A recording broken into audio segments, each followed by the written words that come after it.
ये जो generic medicine जो हम कहते हैं, अभी ये अंग्रेजी का शब्द है, इसको हिंदी में कैसे समझाएं? मैं आपको बहुत सरल भाषा में बताता हूँ। हाँ। तो ये जेनेरिक नाम जो दवा का जो मूल सॉल्ट है, जो इसके अंदर जो दवा है उसका नाम है, केमिकल नाम, उसका केमिकल नाम है। अब जैसे और उदाहरण अगर सरल करके बताएं इसको, तो जैसे ये लड़की दुबली पतली सी नजर आती है, तो मैं अगर डॉक्टर हूं हाँ। तो मैं इसको ये कहूं 1 गिलास दूध सुबह 1 गिलास शाम को पिया कर। पर चिकित्सा के व्यवसाय में दुर्भाग्य से हमारे देश में ऐसा नहीं हो रहा। हम ये नहीं कहते कि आप भैंस का दूध लेके आइए, हम कहते हैं कि वो रामू की भैंस का दूध लेके आना।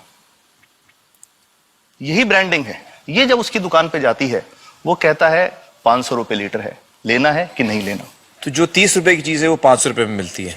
तो अगर मैं डायबिटीज की दवा ले रहा हूं और अगर मैं ब्रांडेड दवा लेता हूं तो मुझे कितने की पड़ेगी? जैसे एक 117 रुपए में भी है, 117 रुपए में मिलती है। अब और अगर वही चीज हम उसके जेनेरिक मेडिसिन के नाम से लें तो वो कितने की बनती है? वो मात्र 1 रुपए 95 पैसे में 10 गोली मिलती है।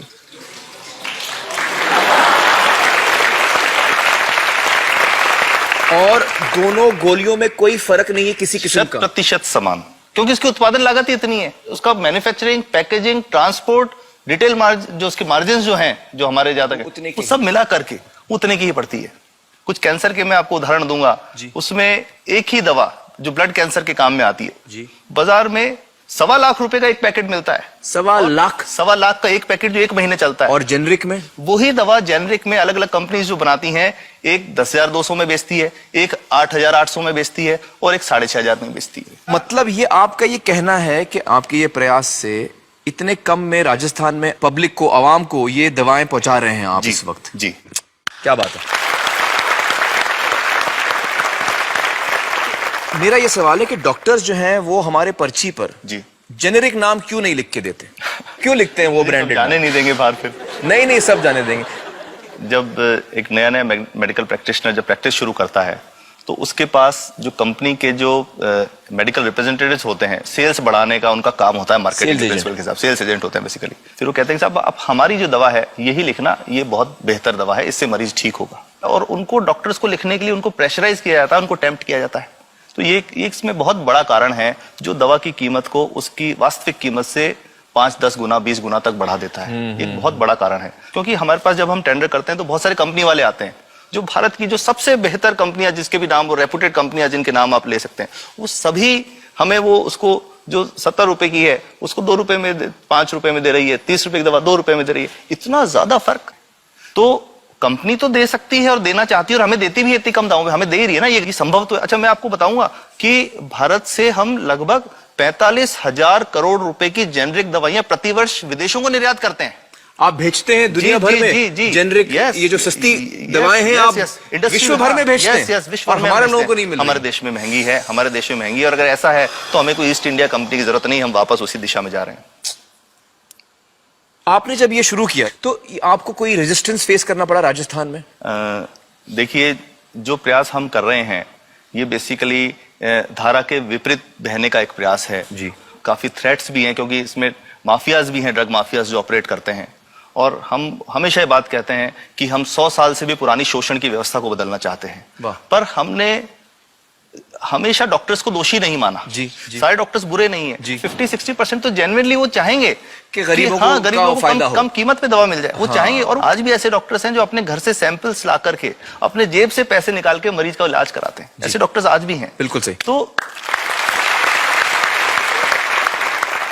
मैं इनको एक उदाहरण भी बताता हूँ कि कैसे हमारे जो काम वाली थी, उसका बच्चा था छोटा, इंसिडेंटली हम कोई समय छुट्टी मनाने कोई बाहर गए। जब हम लौट के आए 10-12 दिन बाद, तो वो लक्ष्मी के साथ उसका छोटा जो बेटा था राजू, वो भी उसके साथ आता था जब, और मेरे बच्चों के साथ खेलता था, मेरे बेटे के साथ खेलता था।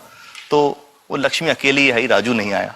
तो हमने पूछा कि क्या हुआ, तो उसने जो बात बताई कि साहब वो उसको, आप गए थे, उल्टी दस्त हो गया था। उल्टी दस्त की बीमारी के लिए वो जब दवा लेने गई तो केमिस्ट ने उसको कहा कि इसके तो 400 रुपए लगेंगे। तो उसने कहा साहब मैंने खूब मांगा, मेरे पास 400 रुपए मुझे नहीं थे, और मेरा बच्चा रात को ही उसको दस्त आते रहे, वो खत्म हो गया।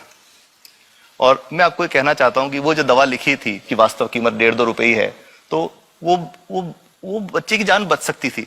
65 वर्ष के बाद भी अगर कोई बच्चा उल्टी दस्त से मर जाए तो मैं नहीं समझता इससे शर्मनाक बात कोई हम लोगों के लिए हो सकती है।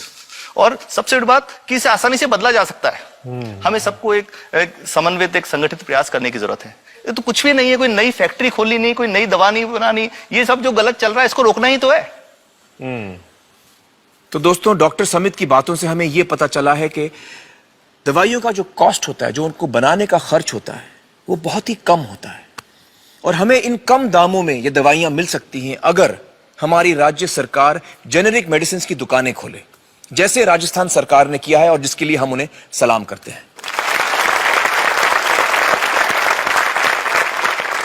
एक बात और, अगर आप एक एनजीओ हैं और आप जेनेरिक मेडिसिन की दुकान खोलना चाहते हैं तो department of chemicals and fertilisers आपको 50,000 रुपए की ग्रांट भी देता है।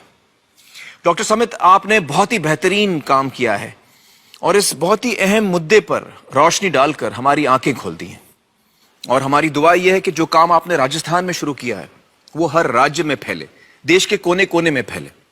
बहुत बहुत शुक्रिया हमारे साथ बातचीत करने का doctor Samit, thank you so much.